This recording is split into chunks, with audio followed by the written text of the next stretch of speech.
মেয়েটা যখন গোসল করতে যায়, গোসল করার পরে যখন তার পরনের কাপড় পরিবর্তন করে, দেখার এক পর্যায়ে সে মেয়েটার কাছে যায়, তাকে পার্শ্ববর্তী পাট খেতে নিয়ে যায়, নিয়ে তাকে পর্নোগ্রাফির কিছু ভিডিও ক্লিপ দেখে তাকে ধর্ষণ করে।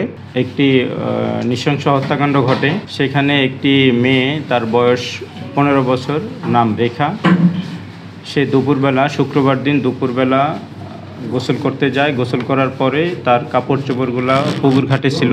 সেখান থেকে কেউ কোনো অপরাধী তাকে নিয়ে যায়, নিয়ে পাশেই যে পাট ক্ষেত ছিল, পাট ক্ষেতের ভিতরে তাকে ধর্ষণ করে, তাকে হত্যা করে।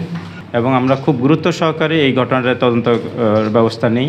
আমি অনেক সাসপেক্টের সাথে কথা বলি। এক পর্যায়ে আমরা আমাদের এই ঘটনার খুব দ্রুত সময়ের ভিতরে আমরা উদ্ঘাটন করতে সক্ষম হই। সেটা হচ্ছে যে আমাদের তদন্তে দেখা যায় যে যেই ভিকটিম যেই ঘর, তার পাশের এক ঘরে একটা ছেলে, তার নাম হচ্ছে শাহাদাত হোসেন। সে হোগলাডাঙ্গি উচ্চ বিদ্যালয়ের 9ম শ্রেণীর ছাত্র। সে ওই দিন মেয়েটা যখন গোসল করতে যায়, গোসল করার পরে যখন তার পরনের কাপড় পরিবর্তন করে, ওই সময় সে পুকুর ঘাটে এটা দেখতে পায়। দেখার এক পর্যায়ে সে মেয়েটার কাছে যায়, যেহেতু তার পূর্ব পরিচিত পাশাপাশি ঘর, এবং এই ছেলেটা একটু পর্নোগ্রাফিতে আসক্ত বলে আমাদের কাছে প্রতীয়মান হয়। তার যে স্মার্টফোন ছিল, সেই স্মার্টফোনে অনেক পর্নোগ্রাফির ক্লিপ ছিল, এবং এই পর্নোগ্রাফির ক্লিপ সে এই মেয়েটাকে দেখানোর জন্য সে অফার করে তাকে ফুসলিয়ে এক পর্যায়ে তার ভাষ্যমতে তাকে পার্শ্ববর্তী পাট খেতে নিয়ে যায়, নিয়ে তাকে পর্নোগ্রাফির কিছু ভিডিও ক্লিপ দেখে তাকে ধর্ষণ করে।